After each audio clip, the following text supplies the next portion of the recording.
क्या उत्तराखंड में जंगल अब सिर्फ बाघ और हाथियों का घर नहीं रहेंगे, बल्कि यहां से सोना भी निकलेगा। और वो सोना किसी खदान से नहीं बल्कि उड़ती हुई छोटी छोटी मधुमक्खियों से आएगा। एक तरफ हाथियों का बढ़ता खतरा, दूसरी तरफ फसलों की बर्बादी और तीसरी तरफ ग्रामीणों की आजीविका की जंग। लेकिन अब कहानी जो है वो बदलने वाली है, क्योंकि उत्तराखंड सरकार ने जंगलों के भीतर एक ऐसा प्लान तैयार किया जो न सिर्फ आमदनी को बढ़ाएगा बल्कि इंसान और हाथी के बीच के टकराव को भी कम करेगा। उत्तराखंड में अब आरक्षित वन क्षेत्रों और वन सीमांत गांव में मधुमक्खी पालन यानी मौन पालन को बड़े पैमाने पर बढ़ावा दिया जाएगा। और ये सिर्फ एक योजना नहीं बल्कि एक पूरी नीति है। उत्तराखंड वन सीमांत मौन पालन, मधुमक्खी आधारित आजीविका और मानव हाथी संघर्ष न्यूनीकरण नीति। और इस नीति का यहाँ पर मकसद जो है वो साफ है, जंगल के पास रहने वाले लोगों की जो जिंदगी है उसको सुरक्षित बनाना और उनकी आमदनी को मजबूत करना भी। उत्तराखंड के कई वन क्षेत्रों में हालात आसान नहीं है। कहीं हाथियों का झुंड खेतों में घुस जाता है तो कहीं खड़ी फसल मिनटों में बर्बाद भी हो जाती है। गांव वाले हर रात डर के साए में जीते हैं, कभी खेत बचाने की कोशिश तो कभी घर की सुरक्षा की लड़ाई। और इसी संघर्ष को खत्म करने के लिए अब मधुमक्खी को हथियार की तरह इस्तेमाल करने की तैयारी है। लेकिन ये हथियार जो है वो नुकसान नहीं बल्कि आपको सुरक्षा देगा। सरकार की योजना के मुताबिक खेतों और जंगल की सीमा पर मधुमक्खी के बक्सों की जो लाइन है वो यहाँ पर लगाई जाएगी और इसको यहाँ पर कहा जा रहा है मधुमक्खी जैव बाड़। अब सोचिए, जहां पहले कांटों की बाड़ लगती थी अब वहां मधुमक्खियों की जिंदा दीवार होगी। और खास बात यहाँ पर यह है कि हाथी आमतौर पर मधुमक्खियों की आवाज और हलचल से दूर रहते हैं। मतलब अब खेतों की सुरक्षा बिना किसी हिंसा के हो सकेगी। ये योजना सिर्फ सुरक्षा नहीं बल्कि एक आर्थिक क्रांति भी है। तो मधुमक्खी पालन से क्या मिलेगा? शहद, मोम, पराग, प्रोपोलिस, रॉयल जेली, यानी एक छोटे से बॉक्स से पूरा परिवार अपनी आय को बढ़ा सकता है। गांव के लोग अब सिर्फ किसान नहीं बल्कि मधु उद्यमी भी बन सकते हैं।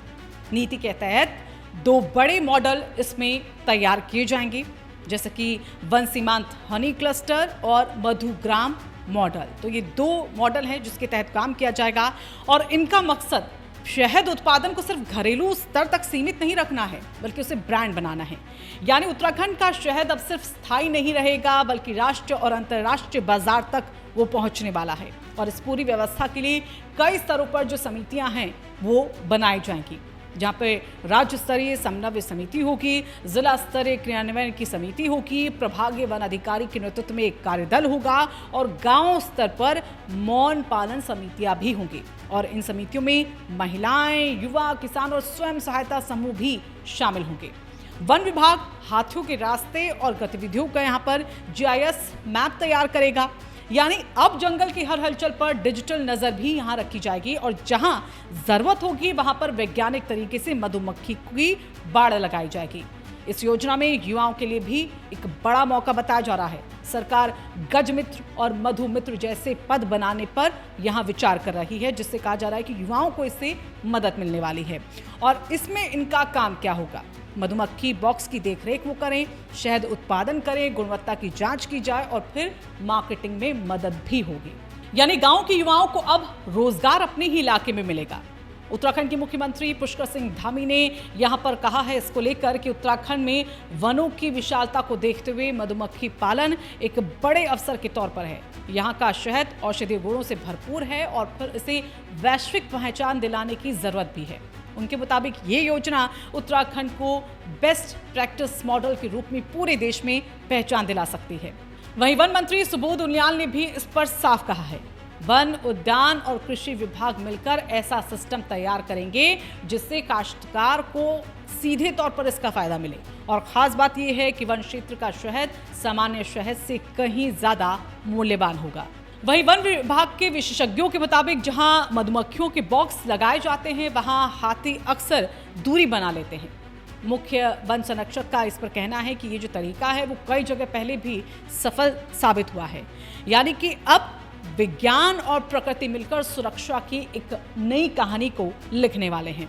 और अगर ये योजना यहाँ पर सफल होती है तो हाथी मानव संघर्ष में कमी देखने को मिलेगी। किसानों की फसल जो है वो सुरक्षित हो पाएगी, गांव में नई आय के स्रोत बनेंगे, महिलाएं आर्थिक रूप से यहाँ मजबूत हो पाएंगी और उत्तराखंड का शहद ब्रांड बन जाएगा। तो कहानी अब बदल रही है। जहां जंगल सिर्फ डर का कारण नहीं रहेंगे, वहां से मीठी क्रांति भी शुरू होगी। जहां कभी हाथियों की चिंता थी, वहां अब मधुमक्खियों की मेहनत उम्मीद बनेगी। और शायद यही उत्तराखंड का नया भविष्य होगा, जहां प्रकृति भी सुरक्षित है और इंसान भी समृद्ध हो।